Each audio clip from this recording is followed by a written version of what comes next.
Haleluya, shalom. Shalom Bapak Ibu Saudara, kita ada dalam program Mujizat Zaman Now. Kita percaya ada mujizat-mujizat di zaman sekarang ini terjadi. Sebab karya Tuhan telah dinyatakan, anugerah Tuhan telah dinyatakan bagi kita.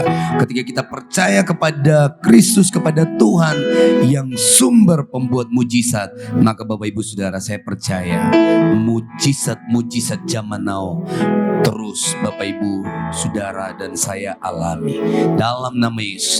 Bapak Ibu Saudara, mari kita sama-sama satukan hati kita. Kita masuk dalam program Mujizat Zaman Now. Kita akan menyembah dan memuji Tuhan, dan kita percaya urapan Tuhan mengalir dalam setiap kita. Bapak, kami mengucap syukur buat hari ini. Kami berterima kasih buat waktu dan kesempatan kami boleh terkoneksi, tergabung di dalam program Mujizat Zaman Now. Kami percaya kami akan menerima urapan yang baru. Mujizat-mujizat itu terjadi sekarang ini ketika ada dalam hadirat Tuhan, dan firman Tuhan meneguhkan kami. Dalam nama Yesus, dalam nama Yesus, dalam nama Yesus.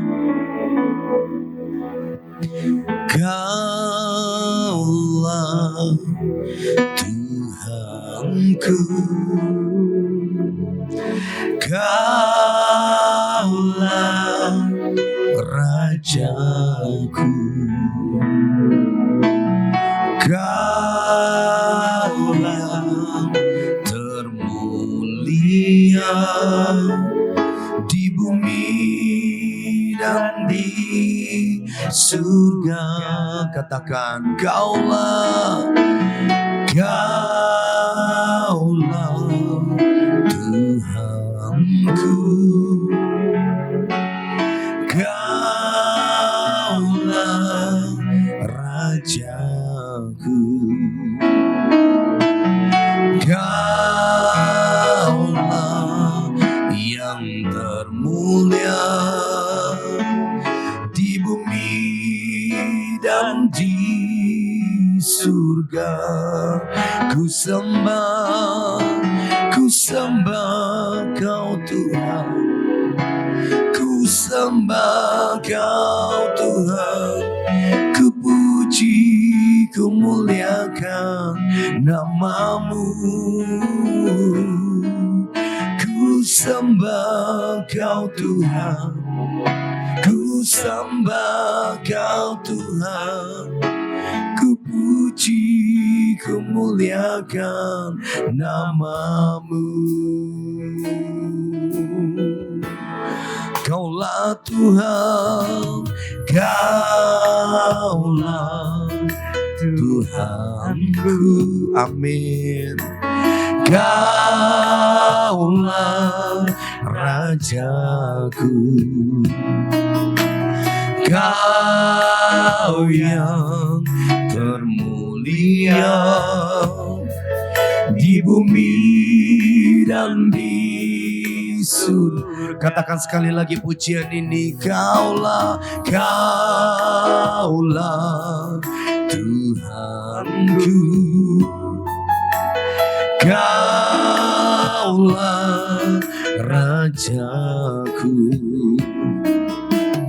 Kau yang termulia, amin, di bumi dan di surga. Sama-sama angkat kedua tanganmu, katakan, ku sembah Kau Tuhan, ku sembah Kau Tuhan, ku puji, ku muliakan namamu. Ku sembah Kau Tuhan, ku sembah Kau Tuhan, ku puji, ku muliakan namamu. Ku sembah Kau Tuhan, ku sembah Kau Tuhan, ku puji, ku muliakan namamu. Ku sembah Kau Tuhan, ku sembah Kau Tuhan, ku Ku puji, ku muliakan nama, ku puji, ku puji, ku muliakan namamu. Kami puji kau Tuhan, ku puji, ku muliakan namamu.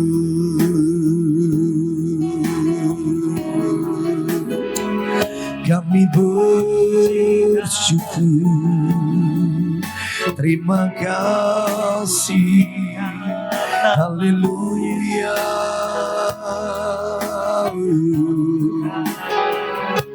Terima kasih Bapa,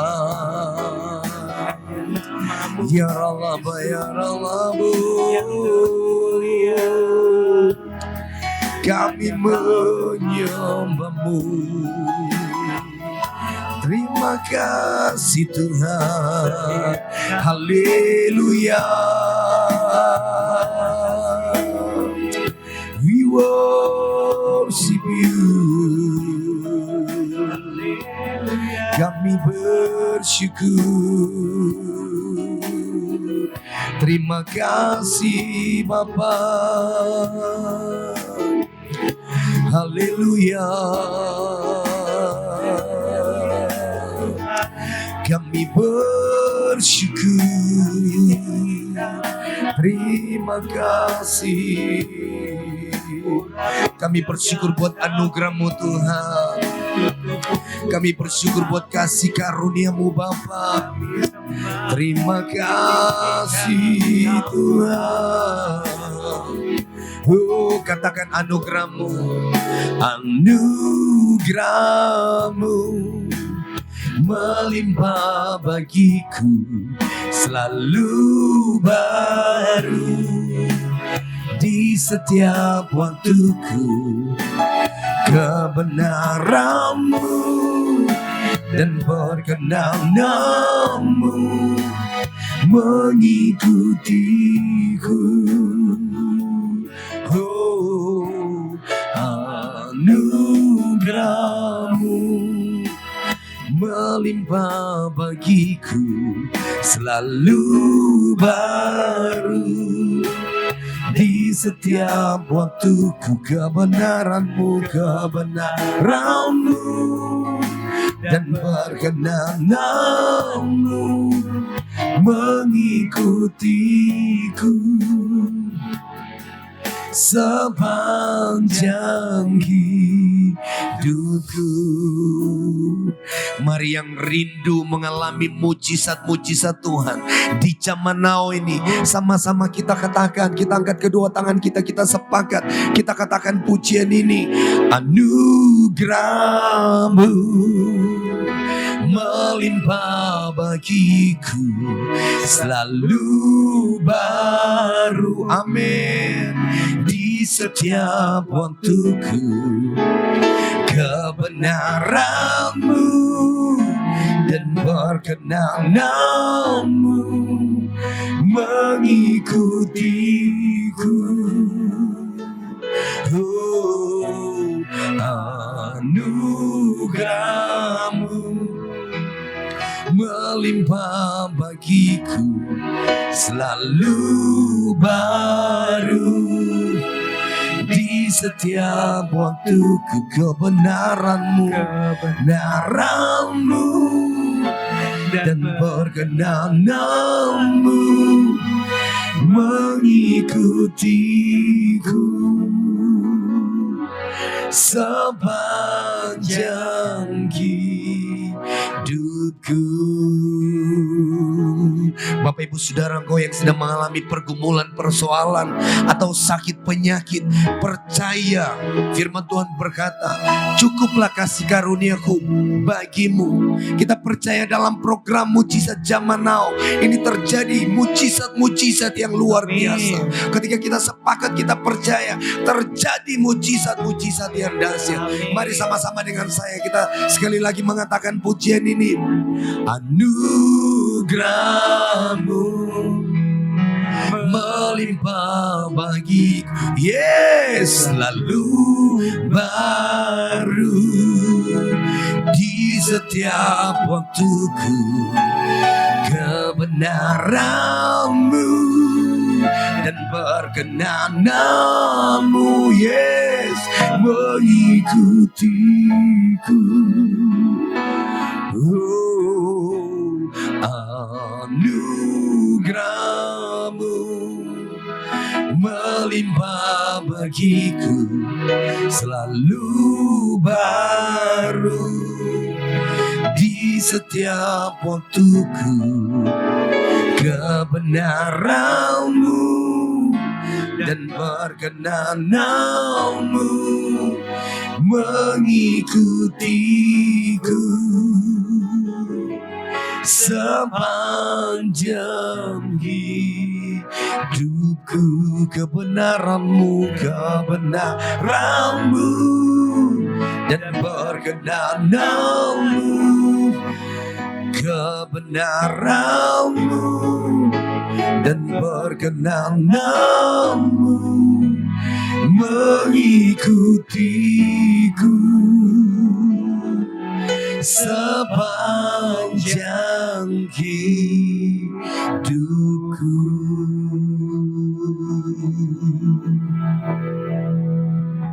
Semua sehat-sehat, amin. Saudara yang kasih Tuhan, saya terlebih bersukacita berada di tengah-tengah saudara. Dan hari ini saya ingin memberkati saudara dengan satu ayat yang sudah terkenal di kalangan orang Kristen. Apa itu saudara? Yaitu doa Yabes. Wah, ini doa Yabes kan terkenal sekali dan terutama di ibadah kita di tempat ini, kita selalu menyanyikannya di akhir dari ibadah. Nah, saudara yang kasih Tuhan, ternyata saudara, Yabes itu kita temukan di dalam 1 Tawarikh pasal yang keempat, ayat yang ke-9 sampai ayat yang ke-10. 1 Tawarikh pasal 4, ayat yang ke-9 sampai ayat yang ke-10. Firman Tuhan berkata begini, Yabes lebih dimuliakan daripada saudara-saudaranya. Nama Yabes itu diberi ibunya kepadanya, sebab katanya, aku telah melahirkan dia dengan kesakitan. Yabes berseru kepada Allah Israel katanya, kiranya engkau memberkati aku berlimpah-limpah dan memperluas daerahku. Dan kiranya tangan-Mu menyertai aku dan melindungi aku dari malapetaka, sehingga kesakitan tidak menimpa aku. Maka kalimat pertama dari ayat yang ke-9 dikatakan begini, Yabes lebih dimuliakan daripada saudara-saudaranya. Maka itulah yang akan kita bahas pada hari ini, kenapa Yabes lebih dimuliakan daripada saudara-saudaranya. Maka di ayat-ayat ini sendiri Bapak Ibu kita akan melihat ada beberapa alasan kenapa Yabes itu lebih dimuliakan daripada saudara-saudaranya. Yang pertama, kenapa Yabes lebih dimuliakan daripada saudara-saudaranya? Yang pertama, karena ternyata Yabes dilahirkan di tengah-tengah kesakitan. Dan kalau kita melihat saudara yang kasih Tuhan, kenapa ibunya memberi nama Yabes kepada anaknya? Arti nama Yabes dari bahasa Ibrani, arti pertamanya adalah kering. Ya, kering. Atau tidak berguna. Bayangkan Bapak Ibu, anakmu lahir, lalu nama anakmu kamu kasih kering, saudara. Atau tidak berguna. Itulah yang dialami oleh Yabes. Ada satu sepupu saya di kampung, waktu dia lahir anak laki-laki, lalu orang tuanya memberikan namanya penderitaan, saudara. Itu namanya penderitaan. Kenapa? Karena pada waktu anak ini lahir, itu keluarganya sedang bertengkar hebat dengan satu keluarga yang lain, dan di antara kedua keluarga ini ada saling bunuh-bunuhan. Ya, ada saling bunuh-bunuhan, bawa-bawa parang dan segala macam. Jadi di tengah perang antar keluarga, anak ini lahir. Maka orang tuanya berpikir ini menjadi peringatan bahwa engkau lahir di tengah-tengah penderitaan. Yabes, kapan lahirnya saudara? Nah dengarkan saya saudara. Ini supaya membuka wawasan saudara tentang doa Yabes ini. Ternyata Yabes itu lahir tepat setelah Israel pulang dari pembuangan. Bayangkan saudara, pada waktu Israel pulang dari pembuangan, dari mana? Dari Babel. Mereka pulang ke Israel, lalu mereka sampai di Israel, apa yang mereka temukan? Kekeringan. Kan sudah ditinggalkan 70 tahun. Tidak ada yang kelola, tidak ada yang berinvestasi di sana. Kering. Di tengah-tengah kekeringan itu, Yabes lahir. Lah tidak salah dong, ibunya kasih nama dia kering. Tidak berguna. Arti namanya adalah Yabes. Kenapa alasan ini membuat Allah lebih memuliakan Yabes? Di dalam Matius pasal 5 dikatakan begini, berbahagialah orang yang miskin di hadapan Allah, karena mereka lah yang empunya kerajaan surga. Perhatikan saudara, orang miskin di sini bukan serta-merta miskin dalam harta, tapi lebih kepada miskin secara roh. Tapi dengarkan saya, siapa yang lebih mudah miskin dalam roh? Orang yang tidak punya apa-apa atau orang yang banyak harta? Yesus mengatakan begini, lebih mudah seekor unta melewati lubang jarum daripada seorang kaya masuk dalam kerajaan surga. Artinya begini saudara, pada waktu saudara banyak harta, saudara punya beban yang sangat besar untuk bisa miskin secara roh di hadapan Allah. Itu perjuangannya berat sekali, karena Anda setiap hari bergaul dengan uang yang sangat banyak. Tapi kalau Anda dalam keadaan kering, tidak punya uang saudara, adalah lebih mudah atau lebih gampang untuk saudara mencapai titik rendah hati atau miskin dalam roh di hadapan Allah. Itulah sebabnya Yesus di sini atau Tuhan di sini memuliakan Yabes melebihi saudara-saudaranya, karena Yabes lahir di tengah-tengah kesakitan, kekeringan yang luar biasa. Bukan berarti bahwa Tuhan tidak mau Anda berlimpah harta. Bukan berarti bahwa Anda tidak boleh kaya raya. Bukan itu poinnya. Poinnya adalah bahwa kalau Anda miskin secara roh di hadapan Allah, Anda lebih mungkin dimuliakan Allah dibanding orang lain. Jadi miskin dalam roh itu, miskin dalam, atau dengan kata lain begini saudara ya, dengan kata lain begini. Pada waktu Yabes datang kepada Allah, dia datang dengan kerendahan hati. Sama-sama katakan rendah hati saudara. Itulah sebabnya arti nama lain dari Yabes, jadi kan Yabes itu kan bahasa Ibrani. Arti pertamanya memang kering. Ya, kering, tidak berguna. Tapi ada arti turunannya, itu rendah hati. Jadi kenapa Yabes lebih dimuliakan? Yang kedua, karena dia rendah hati. Dari mana kita tahu bahwa dia rendah hati? Pada waktu dia mengalami kekeringan, ayat yang ke-10 berkata begini, Yabes berseru kepada Allah Israel.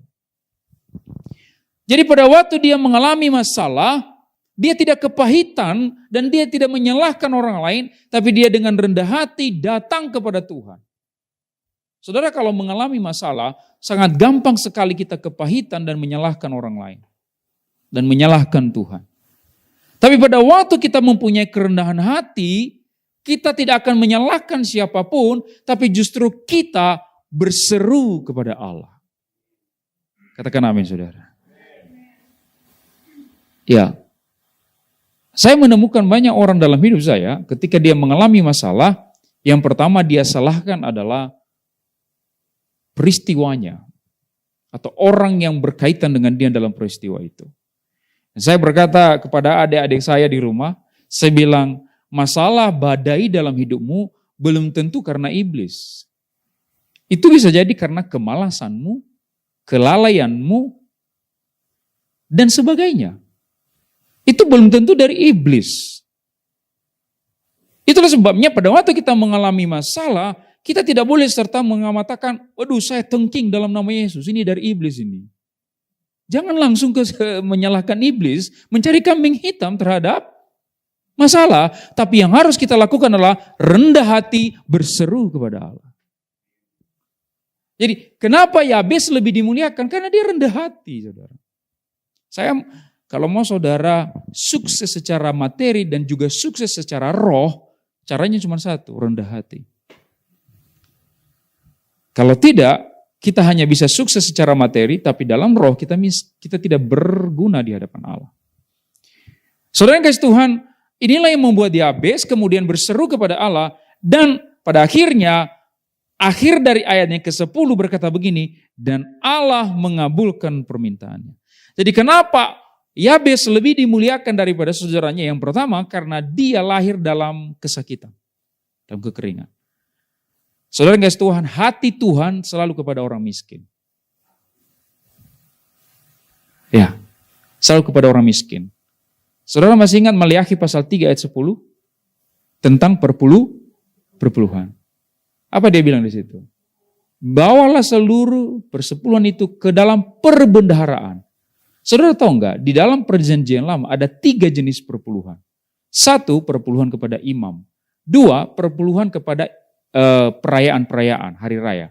3, perpuluhan kepada orang miskin dan orang asing. Saudara tahu apa yang dibawa ke perbendaharaan? Itu bukan buat imam, itu bukan buat perbendaharaan, tapi untuk orang miskin.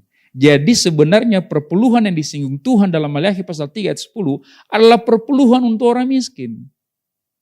Jadi hati Tuhan itu selalu kepada orang yang marginal, kepada orang yang direndahkan di masyarakat. Dan saudara perlu tahu, ini ajaibnya Alkitab, saudara. Mungkin ini satu fakta yang harus saudara tahu. Salah satu korban dari ketidakadanya perpuluhan di dalam bait Allah dalam Maliaki pasal 3 ayat 10 adalah orang-orang seperti Yabes. Di mana orang-orang yang berkeadaan tidak membawa perpuluhan mereka, sehingga tidak ada makanan di dalam bait Allah. Sehingga orang miskin tidak bisa mengambil makanan di dalam bait Allah.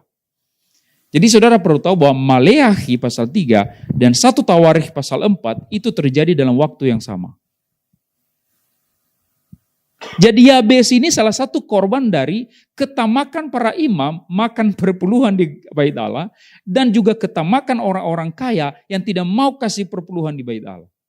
Ingat, perpuluhan pada zaman itu bukan uang, tapi makanan. Hasil tanah. Bukan uang. Itu pun sekali setahun. Bukan sekali sebulan. Jadi saudara yang kasih Tuhan, hati Tuhan itu selalu kepada mereka. Jadi itu sebabnya saya selalu berkata kemanapun saya pergi, kalau saudara engkau sakit, engkau mengalami kesakitan dalam tubuhmu, hati Tuhan selalu kepadamu. Jadi dibanding orang sehat dengan orang sakit, yang Tuhan lihat duluan bukan orang sehat, tapi orang sakit. Itulah sebabnya Yesus bilang apa? Aku datang bukan untuk orang sehat, tapi untuk orang sakit. Karena orang sehat nggak butuh tabib, dokter. Orang sakitlah yang butuh dokter. Ya, saudara, saya mau berkata, apapun kelemahan dalam hidup saudara, jangan merasa itu sebagai alasan untuk saudara pahit dengan kehidupan. Kenapa kita nggak boleh pahit dengan kehidupan, saudara? Karena kalau kita pahit dengan kehidupan, kita nggak bisa berdoa kepada Allah. Karena alasan kedua kenapa Tuhan memuliakan Yabes, karena dia rendah hati berseru kepada Allah. Dia rendah hati. Tapi kalau kita kepahitan, kita nggak bisa berdoa. Kita nggak bisa berseru kepada Allah. Ya. Dan kalau kita miskin secara roh di hadapan Allah, dan yang kedua, kita rendah hati dalam kehadapan Allah, maka yang ketiga, doa kita akan dikabulkan Tuhan. Ini dikatakan di ayat yang ke-10, dan Allah mengabulkan permintaannya itu. Sekarang saya mau tanya, apakah Yabes datang kepada Tuhan dalam konteks ini dalam keadaan tamak? Misalnya contoh, dia udah punya rumah, lalu masih dia, Tuhan, kiranya Engkau memberkati aku rumah yang lebih besar. Ya kan? Atau misalnya dia lagi sehat, Orang kalau lagi sehat, suka makan McD, pizza gitu kan ya. Tapi nyanyinya, sehingga kesakitan tidak menimpa aku. Tapi sambil makan Indomie tiap hari gitu ya. Makan junk food tiap hari. Saudara, itu doa yang tamak. Doa Yabes bukan doa yang tamak. Memang dia nggak punya apa-apa. Dia nggak punya apa-apa. Orang lagi kekeringan. Jadi pada waktu dia berkata, kiranya engkau memberkati aku berlimpah-limpah. Tuhan menjawab doa itu karena doa itu berasal dari kerendahan hati, bukan dari ketamakan. Jadi mari Bapak Ibu dikasih Tuhan, hati-hati dengan doa kita. Mari kita uji hati kita, apakah doa kita itu berasal dari ketamakan atau dari kerendahan hati.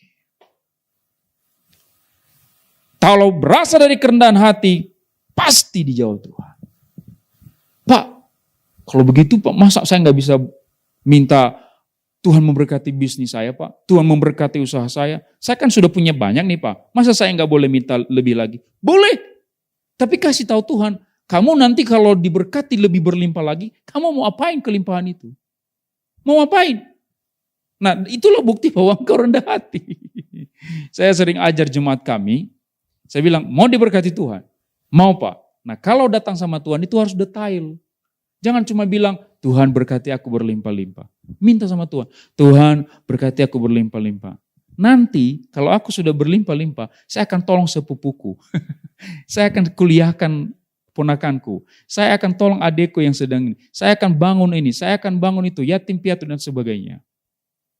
Sehingga pada waktu engkau berlimpah-limpah, engkau tidak menjadi tamak, saudara. Kenapa saya mengajarkan ini kepada saudara? Supaya dalam segala pekerjaan kita tidak kepahitan, tapi kita mengerjakan segala sesuatu dengan maksimal. Karena orang yang sedang kepahitan, saudara, orang yang sedang kecewa dan hidupnya tidak bisa bekerja secara maksimal. Karena pikirannya melayang-layang, bukan di pekerjaannya. Jadi kalau kita bersyukur dengan apa yang kita punya, apapun keadaan kita, mungkin kita lagi kering, tapi kita tetap berseru kepada Allah, kita tidak menyalahkan orang lain, maka apa pekerjaan yang ditaruh Tuhan di tangan kita, itu menjadi berhasil. Saudara tahu dalam Maliaki pasal 3, ayat 10 itu dikatakan begini, bawalah seluruh persembahan itu ke bait Allah, dalam perbendaharaan, dan ujilah aku, ya kan? Kalau aku tidak akan membuka tingkap-tingkap langit bagimu. Saudara, pada waktu Tuhan bilang buka tingkap-tingkap langit, apa yang ada di pikiran saudara? Tuhan buang-buang uang dari surga. Ketiban 1 miliar. Saudara, kita mungkin menertawakan ini, tapi ada sebagian orang Kristen loh yang berpikir begitu. Karena saya pernah bertanya kepada jemaat kami, dan dia berpikir, iya Pak, Tuhan sedang rencanakan nanti 1 tahun ke depan kita akan ketiban mungkin lotre gitu ya, mungkin apa gitu ya, undian. Saudara tahu, harus baca menurut konteks zamannya. Jadi pada waktu orang Israel mendengar, ujilah aku tidak akan membuka tingkap-tingkap langit bagimu. Apa yang ada di pikiran orang Israel? Hujan. Jadi Tuhan membuka tingkap-tingkap langit untuk menurunkan hujan, untuk mengairi, membasahi hasil panen, tanaman. Tapi kan di bawah orang tetap bekerja, mengerjakan ladangnya. Tuhan memberikan hujan untuk memberkati ladang itu. Jadi bukan Tuhan turunkan uang dari surga, tapi Tuhan turunkan hujan. Tuhan turunkan media untuk memberkati kita. Misalnya contoh, saya ketemu dengan Pak Karel. Iya kan? Saya nggak punya pekerjaan. Tuhan bukan tikam-tikap langit. Dengan cara apa? Dia kirim Pak Karel ketemu saya. Iya kan? Misalnya Pak Karel punya bisnis. Saya nganggur nih kan. Pak Karel kirim kepada saya. Tikam-tikam langit itu. Mukjizat. Lalu saya dikasih kerja. Pada waktu ditawarin kerja, saya nggak bisa ngapa-ngapain. Cuci piring nggak bisa. Ngepel nggak bisa. Nyapu nggak bisa. Ya kan? Akhirnya Pak Karel bilang, go home. Go home. Akhirnya apa? Tingkap-tingkap langit yang terbuka tadi tidak jadi berkat buat saya. Makanya saudara kasih Tuhan, apapun kekeringan, penderitaan yang kita alami, jangan kepahitan dengan hidup.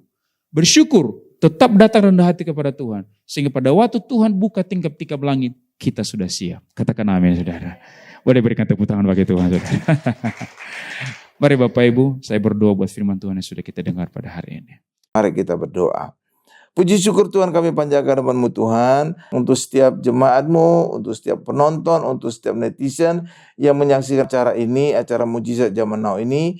Yang sakit Tuhan sembuhkan karena Tuhan mau dan mampu menyembuhkan kami. Karena nama Yesus ada di atas segala nama, ada di atas segala nama penyakit kami. Demikian juga usaha pekerjaan kami juga Tuhan berkati. Karena Tuhan kaya menjadi miskin, agar kami menjadi kaya, agar kami diberkati. Terima kasih Tuhan Yesus, terima kasih. Apapun masalah kami Tuhan, kami percaya bersama dengan Yesus kami selalu punya solusi.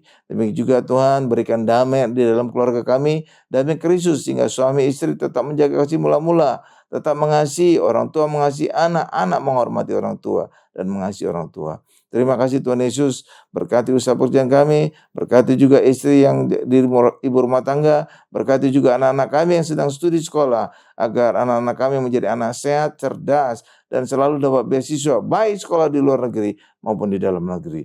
Berkati mereka sampai studi S3-nya lulus dengan beasiswa. Terima kasih Tuhan Yesus. Terima kasih Pak Gari juga anak-anak kami dari segala pergaulan yang buruk, Pak Gari juga dari segala niat-niat orang yang jahat Tuhan. Terima kasih Tuhan Yesus, terima kasih Tuhan Yesus, dalam nama Yesus. Dan kami ingin akhiri doa ini dengan doa berkat. Mari Bapak Ibu semuanya, angkat kedua tangan kita, siapkan hati kita untuk menerima berkat-berkat dari Allah Bapa yang Maha Kuasa.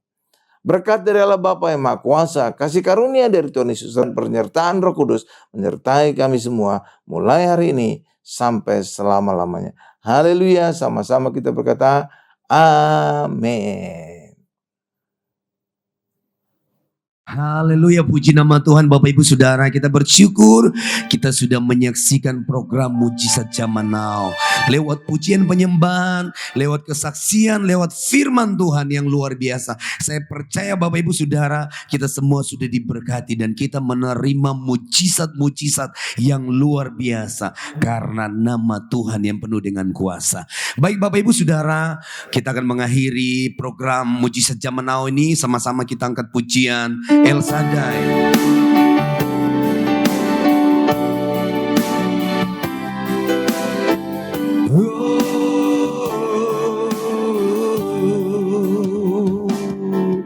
El Shaddai, El Shaddai, Allah Maha Kuasa. Dia besar, Dia besar, El Shaddai mulia, El Shaddai, El Shaddai, El Shaddai, Allah Maha Kuasa. Berkatnya melimpah, El Shaddai. Berkatnya melimpah, El Shaddai.